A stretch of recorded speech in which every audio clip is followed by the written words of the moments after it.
Rádio Rio de Janeiro, a emissora da fraternidade, passa a apresentar Luz na Penumbra, programa que leva ao seu coração a mensagem da doutrina espírita.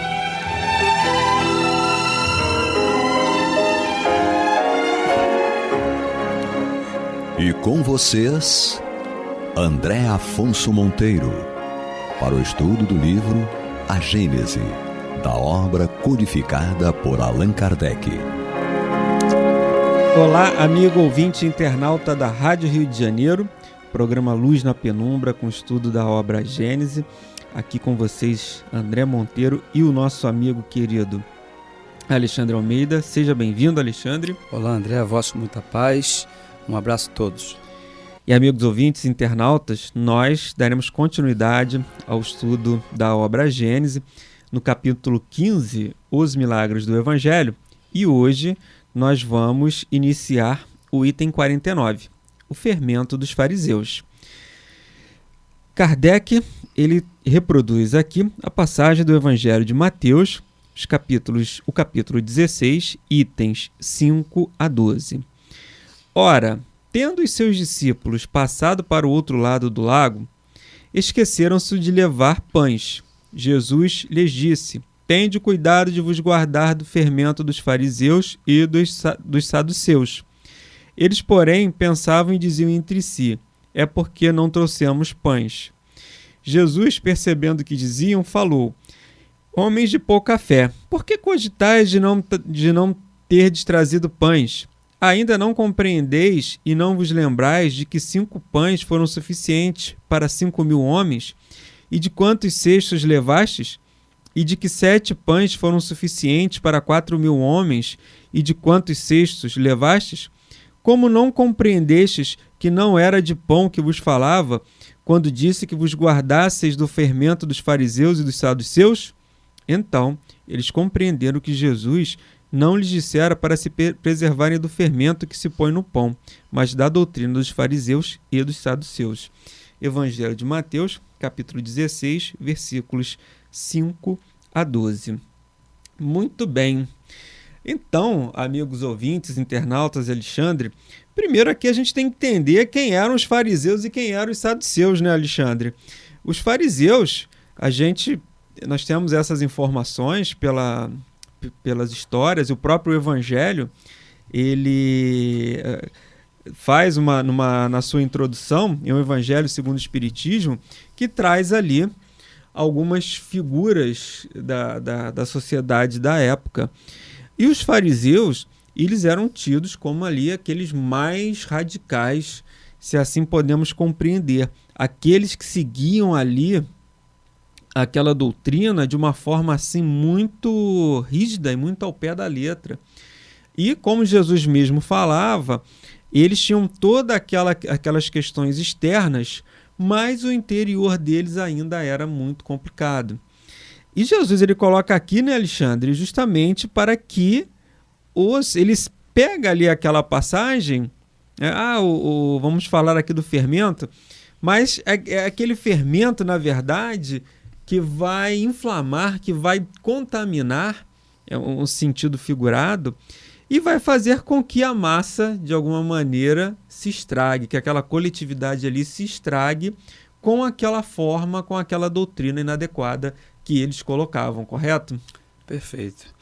É interessante fazermos uma alusão ao capítulo anterior, que é citado neste item 49, Sim. Né? Célebre passagem da multiplicação dos pães, onde Jesus conseguiu a atenção de todos durante um largo tempo, não obstante as pessoas, um grande número de pessoas, estarem ali carecendo também de alimento físico, de pão. E a boa nova foi o bastante para que mantivesse essas pessoas de forma serena, e aqui ele faz justamente essa alusão. No momento em que eles se deslocavam, o grupo se deu conta de que não havia provimento suficiente para o período que ia estar e para os trabalhos a serem realizados. Então Jesus fez essa ressalva, observando que a preocupação era com relação ao pão físico, e fez essa observação: olha, na verdade nós temos que tomar cuidado com o fermento dos fariseus. E os discípulos entenderam que ele compartilhava dessa mesma preocupação, ou seja, de que eram os pães que iriam alimentá-los, que estava em pouca quantidade ou quase nenhuma, quando na verdade Jesus se referia justamente àquilo que eles iam encontrar. Como você colocou muito bem, os dois grupos citados eram grupos que, não obstante estarem próximos das crenças e das pregações religiosas, tinham também uma forte vocação política e social, e costumavam mesclar interesses outros com as questões de natureza religiosa. Então Jesus fez uma ressalva extremamente salutar e que é pertinente para os dias de hoje. Ou seja, a humanidade, em toda a experiência que teve, onde mesclou, onde permitiu que aquilo que era sagrado, aquilo que é religioso, nas questões envolvendo a atividade pública, sobretudo a política, não logrou êxito. Na verdade, muito mais insucesso e por que não dizer, desgraças coletivas muitas das vezes. Então Jesus ele já fazia uma ressalva ao seu grupo: olha, cuidado com o fermento no sentido daquilo que vão colocar nesse pão espiritual que eles pregam. Muita coisa ali não é saudável. E isso é algo que nós temos que, nos dias de hoje, estarmos atentos àquilo que é de doutrina pura e simples, e muitas das vezes é aquilo em que, de uma forma vigilante, a gente pode colocar, acrescentar, e que não vai ser útil para aqueles que estão ávidos das questões espirituais. Muito bem, Alexandre, amigos ouvintes, internautas, essa questão ela é bem pertinente, bem atual. Você vê que Jesus pede para que os discípulos, se afastassem daquelas doutrinações, daquelas ideias. Quando ele diz doutrina, não é da religião em si, mas daquelas ideias que eram passadas pelos fariseus e pelos saduceus. Como você bem pontuou, eles detinham funções políticas e funções religiosas, os fariseus e também os saduceus. Eles trabalhavam lá no templo, eles participavam da administração também, da vida política. Então toda essa questão acabava meio que se confundindo, a função religiosa, a função política e a função administrativa que eles detinham. E com isso a gente sabe que essas questões acabam um pouco que se contaminando. A gente acaba trazendo essas questões políticas, essas questões administrativas para dentro do segmento religioso. Eram o que os fariseus e que os saduceus também faziam. Eles eram muito envolvidos nessas questões políticas, E os fariseus, Jesus volta e meia classificava-os. A gente não sabe se pelas traduções, se o termo é correspondente, mas as traduções de hoje nos informam, a Bíblia, o Evangelho, que Jesus muitas vezes chamava os fariseus de hipócritas. Eles eram tratados, a gente fala assim, hipócritas, Quando até nessa questão da passagem que muitas vezes os fariseus provocavam Jesus, e ele tinha uma fala muitas vezes muito firme em relação aos fariseus.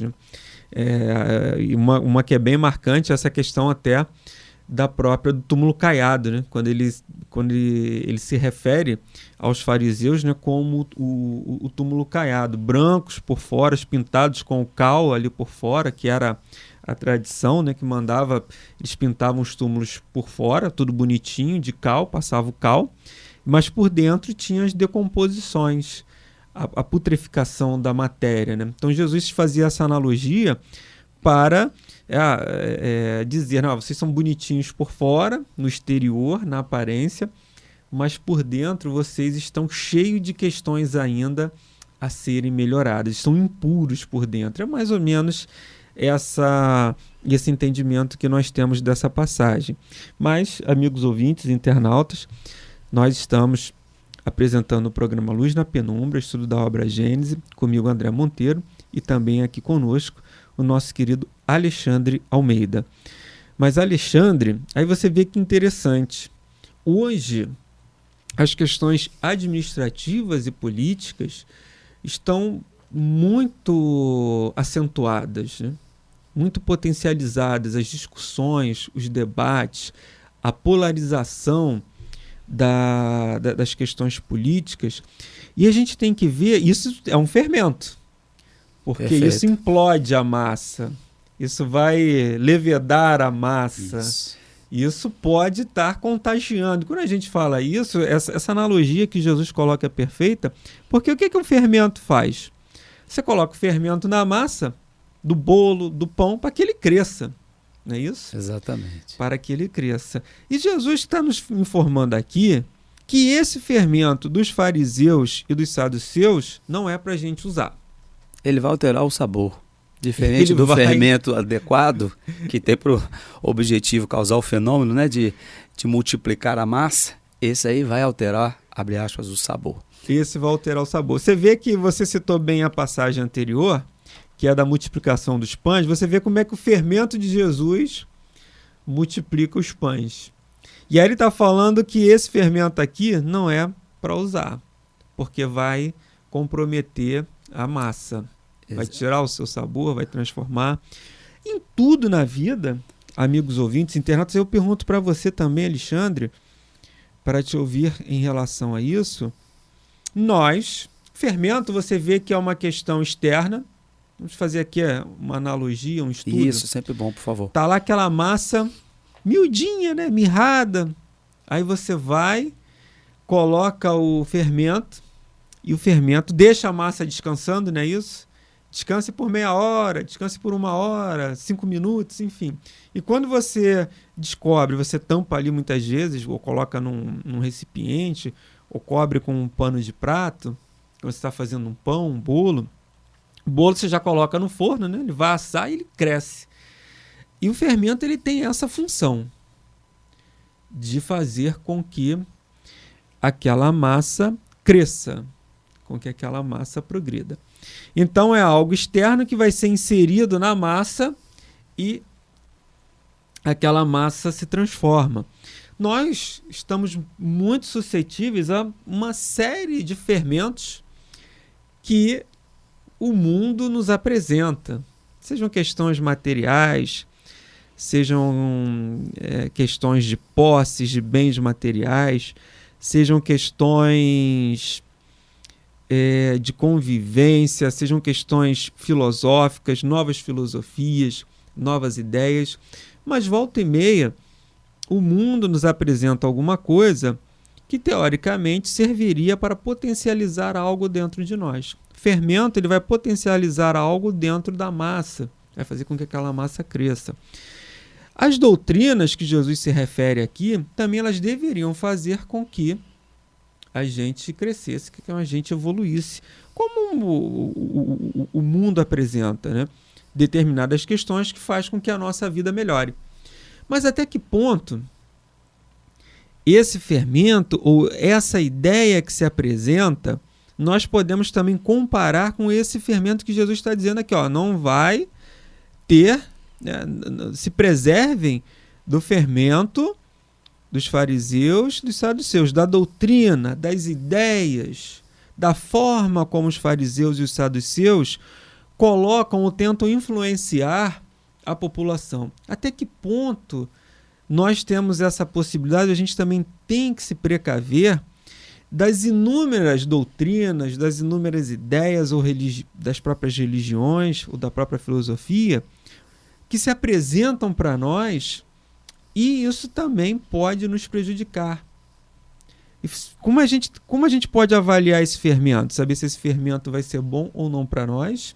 E até que ponto pode existir realmente algo que num primeiro momento possa se apresentar para nós como salutar, mas que aquilo, ao invés de fazer progredir, vai fazer, assim, criar muito mais confusão do que propriamente uma potencialidade ali da capacidade humana, uma potencialidade no viver melhor da sociedade, né?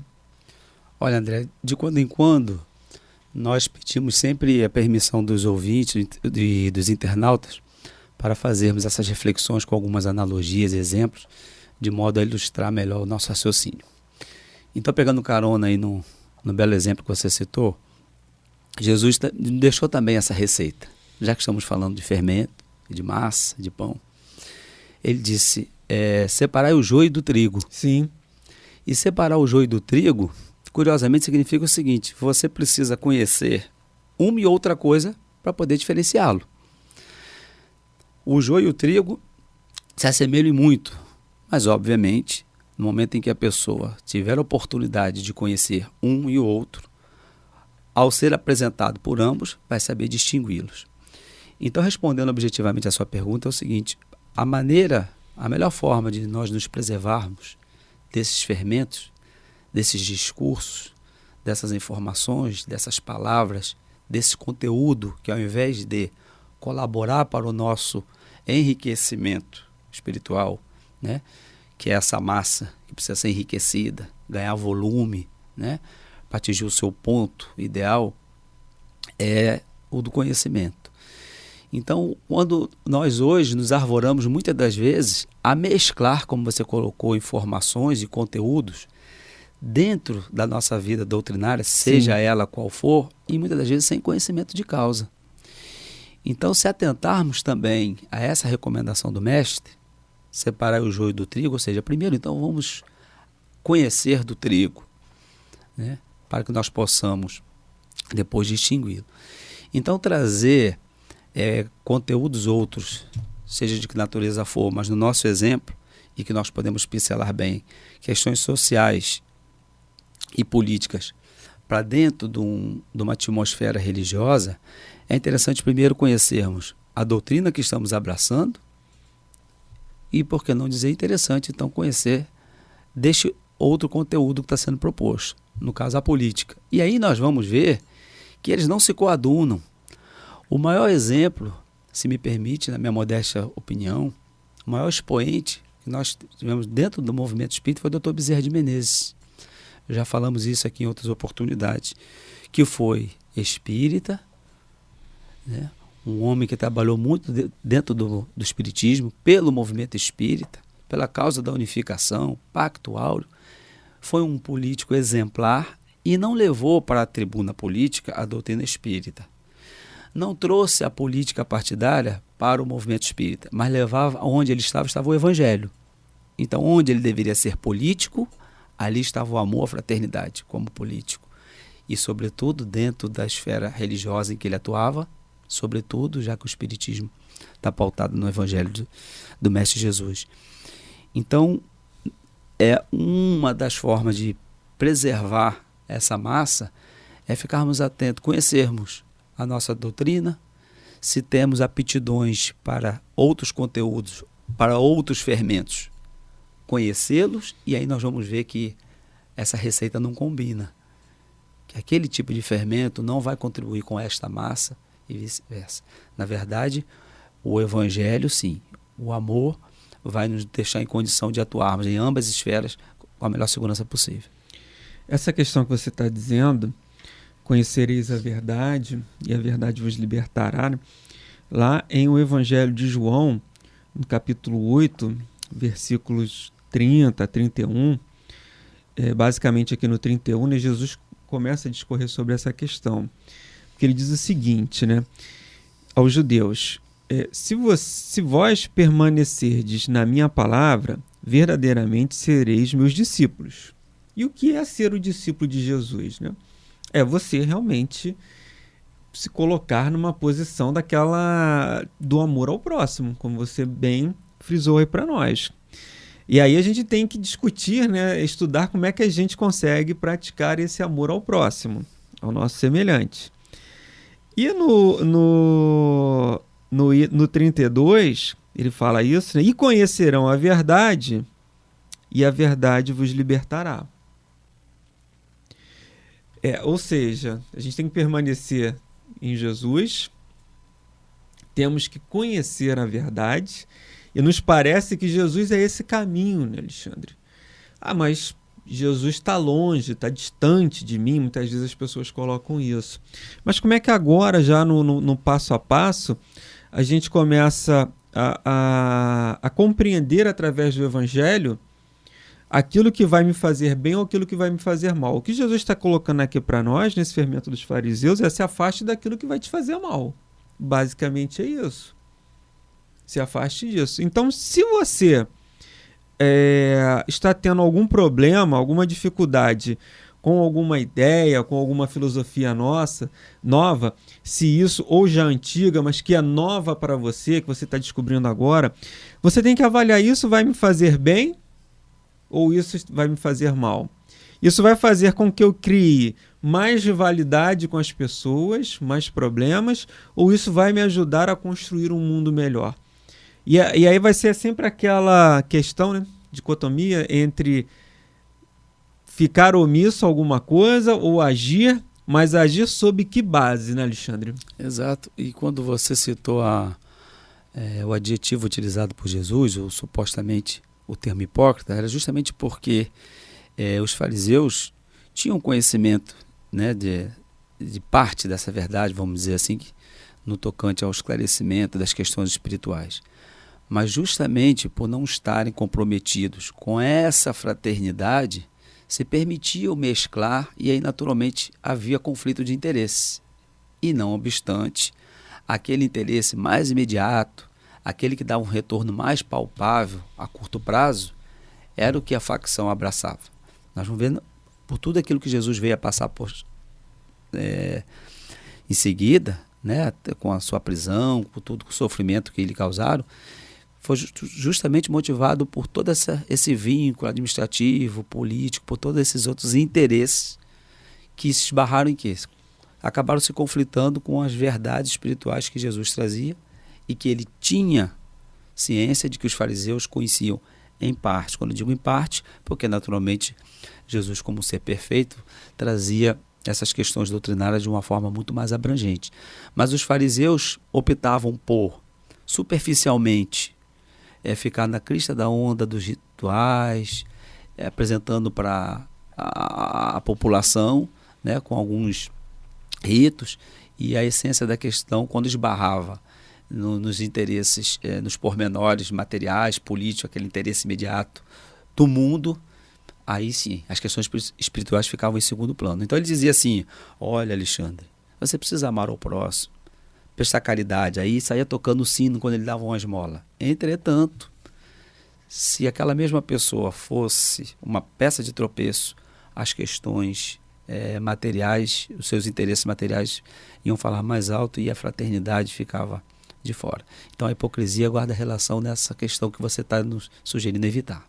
É isso aí. É interessante que lá em o livro que é o Espiritismo, no capítulo, acho que é no capítulo 3, salvo engano, em que tem o diálogo de Kardec com o padre, né? E Kardec ele vai falar justamente uma questão interessante que, assim, ele diz que qualquer religião, e aí a gente abrange, né, para qualquer filosofia, qualquer ideia nova, que faça o bem, ela é bem-vinda. Pode até ter, assim, pode estar até equivocada em um ou outro ponto, não acreditar na reencarnação, não acreditar na vida pós-morte. Mas se ela te leva a fazer o bem, ela é bem-vinda. Atingiu a sua finalidade. Atingiu a sua finalidade. Perfeito. Até porque, como você colocou muito bem, a questão da crença, ou seja, no acreditar, ela está relacionada ao grau de conhecimento, de maturidade espiritual e partindo da premissa que somos um grupo de espíritos habitando o mesmo grupo, mas que cada um está num nível diferente do outro, um degrau, então é compreensível, mas a finalidade tem que ser essa, o bem para todos, sem distinção. Muito bem, amigos ouvintes, nós estamos chegando aí ao programa de hoje, desejando a todos muita paz em seus corações e até a próxima semana, se Deus quiser. Até a próxima, obrigado, votos de muita paz. Você está ouvindo o programa Luz na Penumbra.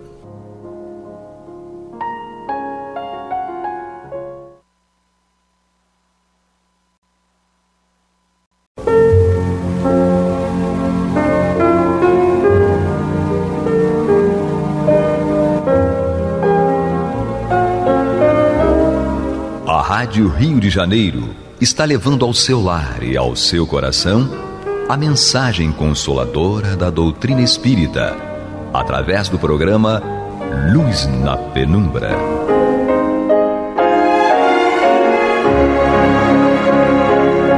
E agora com vocês, Nádia do Couto Vale, para comentar o céu e o inferno ou a justiça divina segundo o Espiritismo, da obra codificada por Allan Kardec.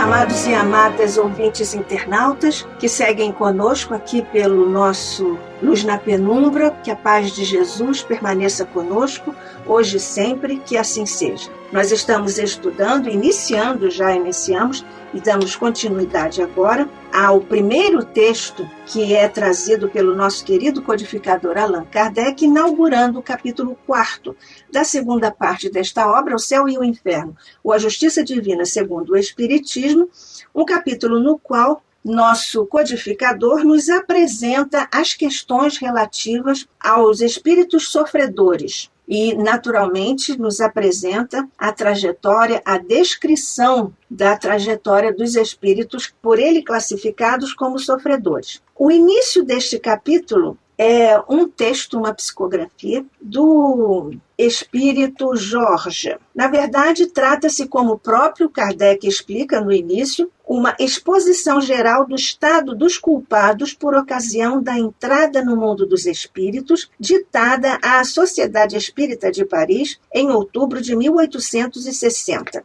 Nós já iniciamos o estudo desse texto em que o Espírito Jorge nos fala, e esse é o título, nos fala sobre o castigo. Nós já falamos aqui sobre o processo da desencarnação, que é mesmo um processo, mas nós já vimos que há uma distinção conceitual entre alma, que é o espírito encarnado, Kardec nos ensina isso, junto com os espíritos orientadores da humanidade, em O Livro dos Espíritos, que é a alma, é um espírito encarnado. E no intervalo das encarnações, o espírito fica no plano espiritual. Então, ele é o que, no discurso da doutrina espírita, nós chamamos espírito errante. E temos aí o espírito errante, também como qualquer outro espírito que esteja encarnado, tem o espírito e o perispírito, que traz toda a história do indivíduo gravada na sua intimidade. Os seus atos, os seus desejos, as suas dificuldades e as suas conquistas. Portanto, é a individualidade que está ali registrada. E no corpo físico, nós sabemos, temos a personalidade. O corpo físico, tal qual a genética estuda. E o perispírito, nós sabemos, é constituído pelo fluido próprio da atmosfera do planeta em que o espírito reencarna e tem a aparência da última encarnação em que o espírito teve, é exatamente essa morfologia, essa aparência que os videntes veem. O perispírito atravessa as vidas, as encarnações todas, e tem, como dissemos, os registros de todos os atos, pensamentos de todas as vidas e tem as sensações. Nós também já aqui vamos recapitular a questão das sutis moléculas, rarefeitas moléculas do perispírito, quando o espírito já tem aquisições expressivas, quando ele já tem uma certa elevação.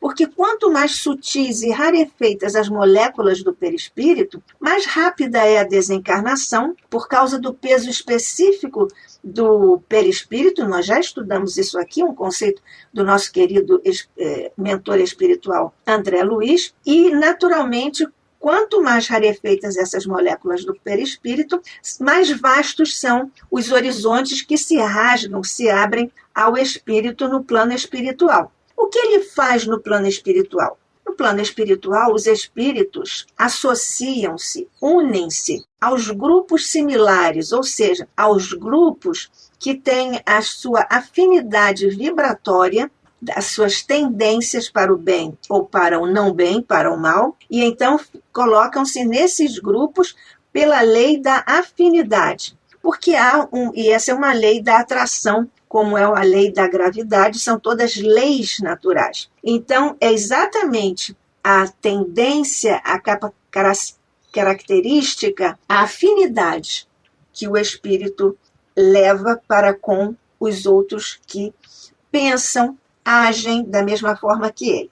E o que leva o espírito? Leva lembranças de doçura ou de amargor. O desejo de ir para um mundo melhor. Quem não quer? Mas acontece que é preciso ter conquistas para isso. Conquistas morais, naturalmente, que o espírito leva. Leva também sua inteligência no plano em que desenvolveu, o conhecimento, tem o mesmo perfil psicológico, a sua vontade e tem a consciência do eu. E para onde ele vai? Para o nada? Não, isso dizem os materialistas, nós não. Os espiritualistas não dizemos isso, e particularmente nós espíritas não dizemos. Kardec obtém dos espíritos orientadores da humanidade a resposta à pergunta que ele formulou, que tomou o número 958 em O Livro dos Espíritos, em que os espíritos superiores respondem ao nosso codificador que o nada não existe. Portanto, o espírito vai para junto dos grupos similares e para determinados locais que são compatíveis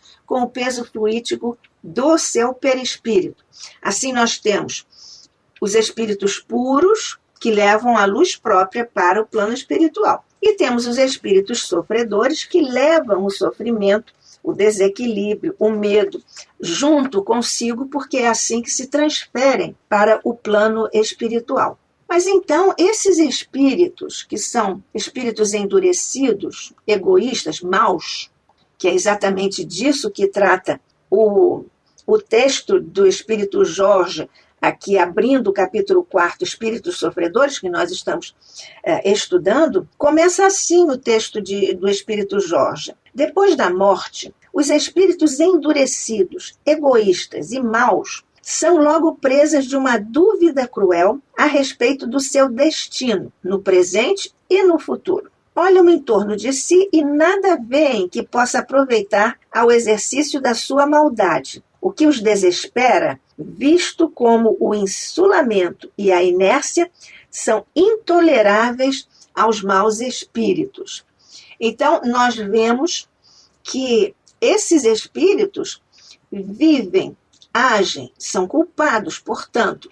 Na verdade, o uso do termo culpado aqui é muito mais próprio da teologia católica. Nós dizemos que é um espírito que se afastou da lei e que precisa corrigir-se para voltar à vibração e ao plano da lei. Então, esses espíritos, muitas vezes, não recuam do mal que fazem ou da sua tendência. Eles não conseguem fazer isso. Eles não recuam do caminho do mal. Nós vemos isso à mesa mediúnica quando conversamos com esses nossos irmãos. Enfim, só depois de muito praticar o mal, quando o espírito está, digamos assim, encharcado do mal, é que ele se sente extenuado em suas forças pelos crimes, e também quando ele sente, quando está encarnado, que vai morrer, que vai desencarnar, ou então quando ele está continuando a praticar o mal no plano espiritual, ele comparece à mesa mediúnica e revela também este mesmo mecanismo psicológico. Ele está cansado, suas forças estão exauridas pelos crimes praticados, porque nós sabemos que tudo gasta energia. Se nós gastamos energia fazendo bem, as energias são repostas automaticamente, mas quando elas são forças para a prática de crimes, nós ficamos exaustos porque gastamos as energias e não temos como repô-las, porque esse é um movimento da lei de Deus quando nós praticamos o bem. Exatamente como nós vemos lá na prece de São Francisco de Assis. É dando que se recebe, é praticando o bem que se é recolocado no bem, que se é recompensado energeticamente no bem. Então, é exatamente disso que nós estamos falando, e já vimos como é que no momento da desencarnação, o espírito cansado das suas opções, da prática dos seus crimes, então ele se sente extenuado e fica de olhos fechados, evidentemente, porque ele está desencarnando. Então, a alma ainda ali presente está impaciente, as mãos estão crispadas, ele quer falar, quer gritar, mas ele não consegue fazer isso porque não está mais no domínio do seu próprio corpo. Já foram apartados, separados os laços que o uniam como espírito ao corpo físico que lhe servia de instrumento. O espírito Jorge detalha, descreve isso aqui com muitos detalhes. Ele diz: o homem culpado sente, sob aparente imobilidade, revolver-se e viver dentro de si mesmo um mundo de esquecidas sensações. Fechadas as pupilas, ele vê um clarão que desponta, ouve estranhos sons. A alma, prestes a deixar o corpo, agita-se impaciente, enquanto as mãos crispadas tentam agarrar as cobertas. Quereria falar, gritar aos que o cercam: retenham-me, eu vejo o castigo, impossível. A morte sela-lhe os lábios esmaecidos, enquanto os assistentes dizem: descansa em paz. Nós vemos aqui o contraste daqueles que ficam desejando esse bem, mas o que a lei cobra dentro da própria consciência do indivíduo. E continua o espírito Jorge. Contudo, ele ouve, flutuando em torno do corpo, que não deseja abandonar. Ele ainda está ali ouvindo, mas não consegue mais usar o corpo físico. Uma força misteriosa o atrai. Vê e reconhece finalmente o que já vira. Espavorido, ele que se lança no espaço onde desejaria ocultar-se. E nada de abrigo, nada de repouso. Retribuem-lhe outros espíritos o mal que fez. Castigado, confuso e escarnecido, por sua vez vagueia e vagueará, até que a divina luz o penetre e esclareça, mostrando-lhe o Deus triunfante de todo o mal, e ao qual não poderá apaziguar senão à força de expiação e de gemidos. Essa contundente descrição, que segundo Kardec é o quadro mais terrível e verdadeiro à sorte do mal. Kardec diz que nunca se traçou esse quadro mais terrível e verdadeiro à sorte do mal. Será ainda necessária, indaga Kardec, a fantasmagoria das chamas e das torturas físicas em outras teologias, como nós sabemos, é uma referência que Kardec faz a essa condição. E nós aqui estamos fazendo referência ao nosso encontro, eu, Nádia do Couto Vale, e você, amigo, ouvinte, internauta, estudando juntos aqui pela Rádio Rio de Janeiro, no programa Luz na Penumbra, o livro O Céu e o Inferno, ou A Justiça Divina segundo o Espiritismo, de Allan Kardec, e nós estamos iniciando o capítulo 4 da segunda parte, Espíritos Sofredores. Então, neste caso, nós vemos o que acontece aqui quando o espírito mal retorna ao plano espiritual. E neste momento nós vemos que há gemidos, expiação, como o espírito Jorge nos diz, e a dúvida cruel sobre o seu destino, tanto no presente quanto no futuro. E quando, em torno de si, ele não vê nada para o exercício da própria maldade, que é a única coisa que ele sabe fazer, ou na qual ele está condicionado, ele está habituado a fazer isso, então ele, quando o espírito mau não tem nada ali para fazer, para exercitar a própria maldade, porque isso desespera os espíritos maus. Os maus espíritos sofrem com insolamento e com inércia que eles não conseguem tolerar. Eles só consideram aquilo que os cerca. Mas então, o que é que eles fazem nessas circunstâncias? Eles não elevam o olhar às moradas dos espíritos elevados. Eles acercam-se dos espíritos fracos com sentimento de culpa, como explica o Espírito Jorge.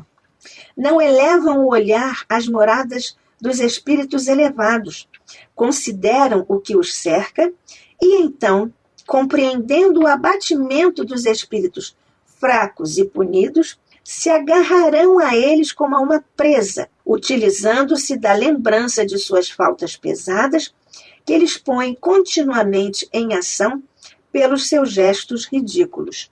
Então nós vemos que eles então procuram presas, outros espíritos que são fracos, e para que eles fiquem então, digamos assim, acoplados a eles, e com esse acoplamento eles consigam fazer mal àquele que ele escolheu, ao espírito que ele escolheu. Então eles atiram-se para a terra quais abutres famintos, para um homem que lhes dê acesso às tentações.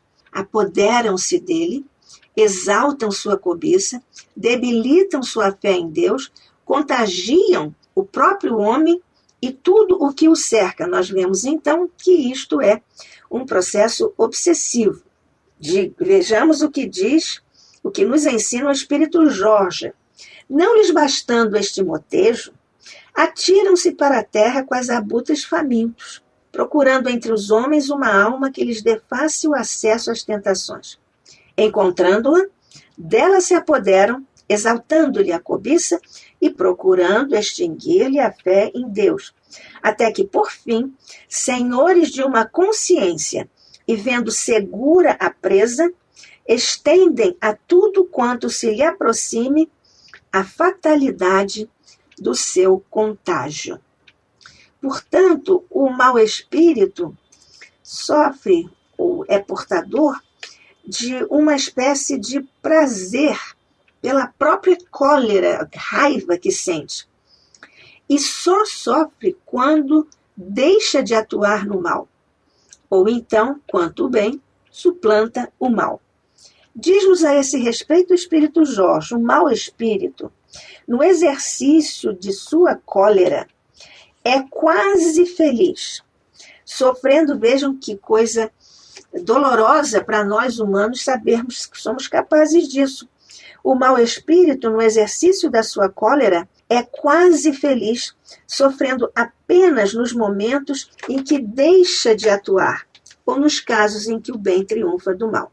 Passam, no entanto, os séculos, e, de repente, o mau espírito pressente que as trevas acabarão por envolvê-lo. O círculo de ação se lhe restringe e a consciência, muda até então, faz-lhe sentir os acerados espinhos do remorso. Então, é o despertamento da consciência operado pela prática exaustiva, exacerbada do mal. E aqui o Espírito Jorge fala exatamente sobre isto. Ele diz que depois de um tempo, esse tempo aqui que o Espírito Jorge não define e nem é para definir, porque não é definível, depende de cada espírito, o esforço que faz para se melhorar, o cansaço que sente na prática do mal depois de um certo tempo, outros só se cansam depois de um tempo muito mais longo. Então, depois de um tempo, que às vezes são séculos, nós conversamos com os nossos irmãos desencarnados que estão no plano da prática da maldade, a mesa mediúnica, eles nos dizem que estão há séculos praticando o mal, querendo a vingança, executando vinganças. Então, depois de um certo tempo, e o espírito se cansa, até porque as suas energias vão se exaurindo, então ele sente e pressente as trevas que vão se acabar e estão envolvendo. Por isso, as trevas que o envolvem vão começando a se dissipar quando chega à consciência o remorso. O remorso é uma passagem obrigatória para a redenção do espírito, para o despertamento da consciência. Primeiro vem o remorso, porque está fustigado pela consciência, porque nós sabemos que é na consciência que está escrita a lei de Deus. Consequentemente, depois do remorso vem o arrependimento. E depois do arrependimento vem um desejo forte, profundo, de se corrigir. Então ele reencarna e aí encontra, naturalmente, a lei de ação e reação, as dores, os ataques, os sofrimentos que impôs aos outros irmãos quando estava tão fixo na prática do mal. Então, desse ponto de vista, quando chega o remorso pelo látego da consciência desperta, ele vagueia, inerte, aterrorizado, sente que há um grande vácuo nele, o entorno dele. Então já chega um momento em que ele deve expiar, isso que acabamos de lembrar, pela reencarnação que está prestes a se operar, prestes a chegar, e que se apresenta ameaçadora para ele, porque ele antevê as provações terríveis que o aguardam. E é nesse contexto que ele próprio diz exatamente a esse respeito, diz a mesa mediúnica, por exemplo, e também é assim descrito aqui pelo espírito Jorge. Inerte, arrastado no turbilhão, ele vagueia, como dizem as escrituras, sentindo a pele arrepiar-se-lhe de terror. Não tarda, então, que um grande vácuo se faça nele e em torno dele. Chega um momento em que deve expiar. A reencarnação aí está ameaçadora. E ele vê como num espelho as provações terríveis que o aguardam.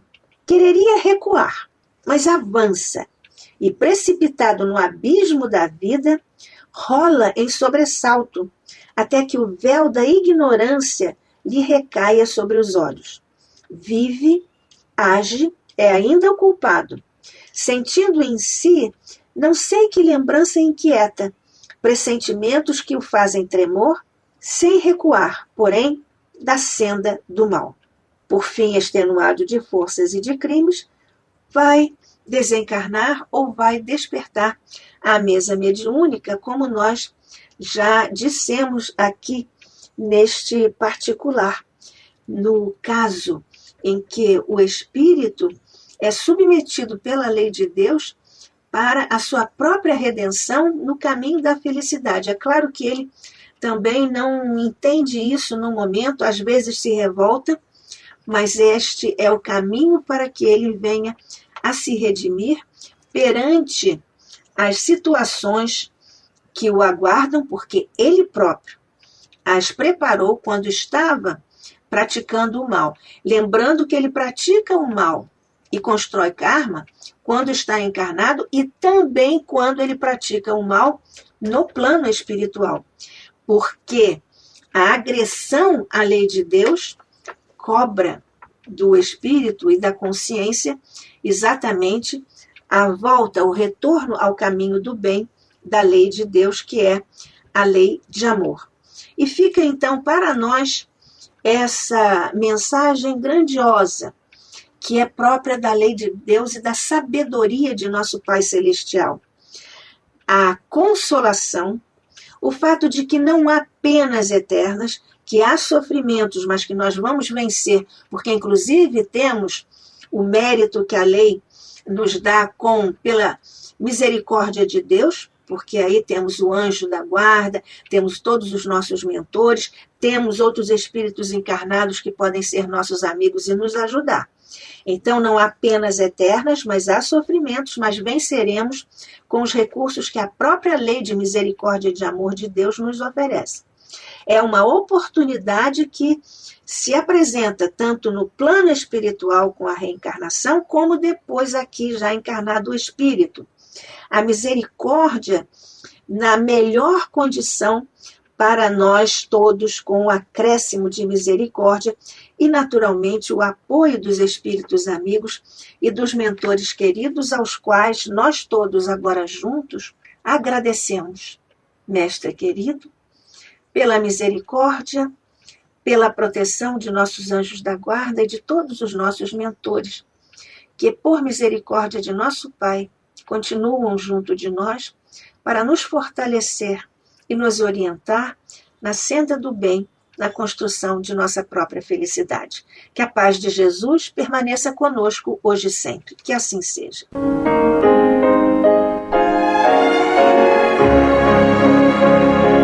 E vamos ouvir agora a prece de encerramento de nosso programa, na voz de Geraldo de Aquino. Jesus, dá-nos coragem para a luta, piedade para os insultos e misericórdia para as injustiças e ingratidões. Limpa nossa alma de inveja e ambições mesquinhas, de ódio e de vingança o nosso caminho. E que dentro em pouco, ao recolher-nos de novo ao calor do nosso leito, para que o sono nos dê a paz e o esquecimento das tristezas humanas, possamos sentir, Senhor, no mais íntimo de nosso ser, a doçura indefinível do Teu amor e a grandeza incomparável da Tua divina presença. Que assim seja.